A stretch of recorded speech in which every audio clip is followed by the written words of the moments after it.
भवानी धाम की जय। मित्रों, आज से कथा भगवान के राज्याभिषेक का प्रसंग और वनवास के प्रसंग की कथा प्रारंभ होगी। जब ते राम ब्याही घर आए, नित नव मंगल मोद बधाए। भुवन चारि दस भूधर भारे, सुकृत में घबर सही सुख बारी। रिधि सिधि संपत्ति नदी सुहाई, उमग अवध अम्बुध कहीं छा कहूँ आई। उमग अवध अम्बुध कहूँ आई। राम रूप गुणशील सुभाऊ, प्रमुदित होई देखी मुनि सुनिराऊ। प्रमुदित होई देखी सुनिराऊ। सबके बुरे अभिलाष यश, कहाई मनाई महेश। आप यशत युवराज पद, राम ही देव नरेश। अब भगवान को देख करके सबके मन में, अयोध्या वासियों के मन में यह इच्छा जागृत हो रही है कि अब राम को युवराज के पद पर अभिषिक्त कर दिया जाना चाहिए। और इसकी प्रार्थना वो लोग मन ही मन भगवान शिव से कर रहे हैं कि हे भगवान शिव, महाराज दशरथ को ऐसी सद्बुद्धि प्रदान करें कि वह राम को अपना युवराज पद बना दे, राम को अपने युवराज बना दे। देखे मानस का यह प्रसंग। एक समय सब सहित समाजा, राजसभा रघुराज विराजा। राय सुभाय मुकुर कर लीना, बदन बिलो के मुकुट समकीना। श्रवण समीप भये सित केसा, मनहु जरठ पनयस उपदेसा। निप युवराज राम कहु देहु, जीवन जन्म लाह किनु लेहु। एक बार महाराज दरबार में बैठे हैं।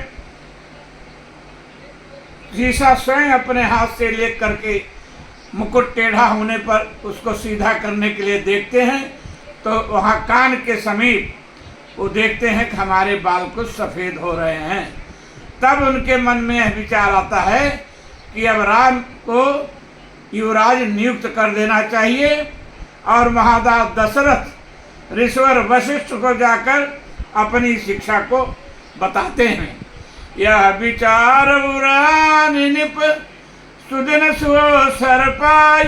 प्रेम पुलक तन मुदित मन, गुरु ही सुनायउ जाय। कहि भुआल सुनिय मुनि नायक, भय राम सब विधि सब लायक। सेवक सचिव सकल पुरवासी, जे हमारा यारि मित्र उदासी।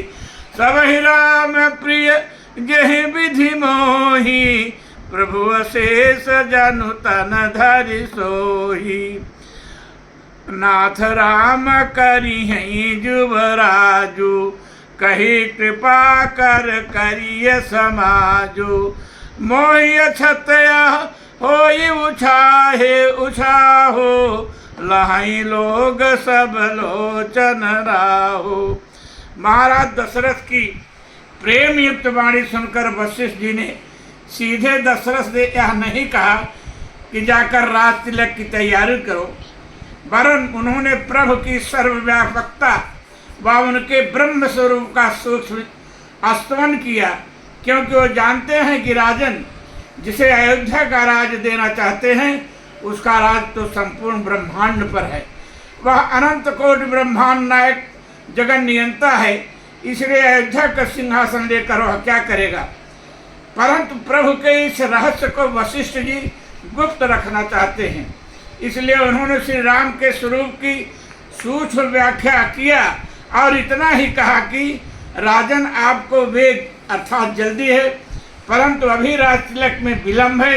इसलिए हे राजन, राज तिलक का साज सामान न करिए, मत करो, क्योंकि अच्छा दिन तो वह समझो सुदिन सुमंगल तबहि जब राम हो ही जीवराज, जब राम का राज तिलक हो जाए, अभी अच्छा दिन नहीं है, इसलिए राज तिलक पूर्ण होने में संदेह है। वशिष्ठ जी सीधे मना भी नहीं कर सकते थे, क्योंकि मना करने पर महाराज दशरथ कारण पूछते, वो बता नहीं सकते थे।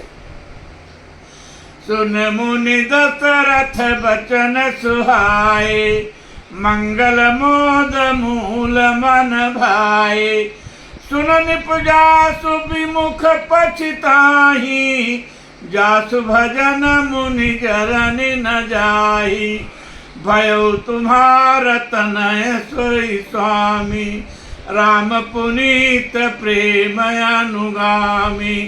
वेग विलम्ब न करे निप, साजी सुवई समाज। सुदन सुमंगल तबहि जब, राम हो ही जुवराज। वशिष्ठ जी कहते हैं महाराज, वही सुदिन है, वही अच्छा दिन है जब राम युवराज बनेंगे। इसलिए हे प्रभु, मैं आपसे निवेदन करूंगा, सोते ही काज प्रथम जन कीन्हा। वशिष्ठ जी राम राज्य के कुशल से संपन्न हो पाने में संदेह की भावना प्रत्यक्ष तब प्रकट हुई, जब उन्होंने राम से राज्याभिषेक के लिए संयम करने को कहा। वशिष्ठ जी बोले, राम करहु सब संयम आजू, जो विधि कुशल निवाहि काजू।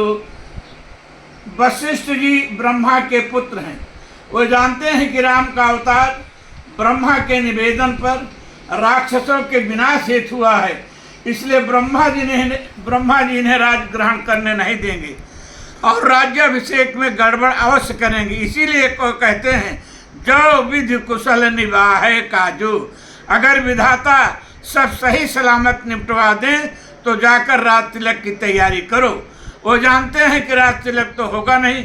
इधर वशिष्ठ जी सोच ही रहे थे, उधर देवताओं ने षड्यंत्र का सूत्रपात कर दिया। देवता चिंतित हैं कि प्रभु अवतार लिए हैं हम लोगों का कष्ट दूर करने के लिए, राक्षसों के विनाश के लिए, परंतु बैठे जा रहे हैं राज सिंहासन पर। यदि प्रभु राजकाज में फंस गए तब तो हम लोगों का कल्याण दूर ही हो जाएगा। इसलिए अयोध्या के लोग इधर प्रातः राज्याभिषेक होगा यह सोचकर कल की व्यग्रता पूर्वक प्रतीक्षा कर रहे हैं। अधर देवता कुचक्र रच रहे हैं कि राज तिलक न हो। सकल कहीं कब हो ही काली, विघन मना वही देव कुचाली। देवता करे भी तो क्या, इतनी सामर्थ्य नहीं है कि अयोध्या पर आक्रमण कर दें। सीधे भगवान से कह नहीं सकते कि आप मेरा काम भूल रहे हैं। जो राज्य लेकर आनंद करने जा रहे हैं, यह राक्षस हम लोगों को की नाक में दम की हैं। इसलिए विचार कर सरस्वती जी को बुलाकर देवता उनका चरण पकड़कर गिड़गिड़ाने लगते हैं। सारद बोली विनय सुर करही, बारही बार पाय लय परही। विपत हमार बिलोक बड़ी, मातु करी सोयाज। राम जाहि बन राज तजी, होई सकल सुर काज। ओम भवानी धाम की जय। अब कथा यहीं विश्राम ले।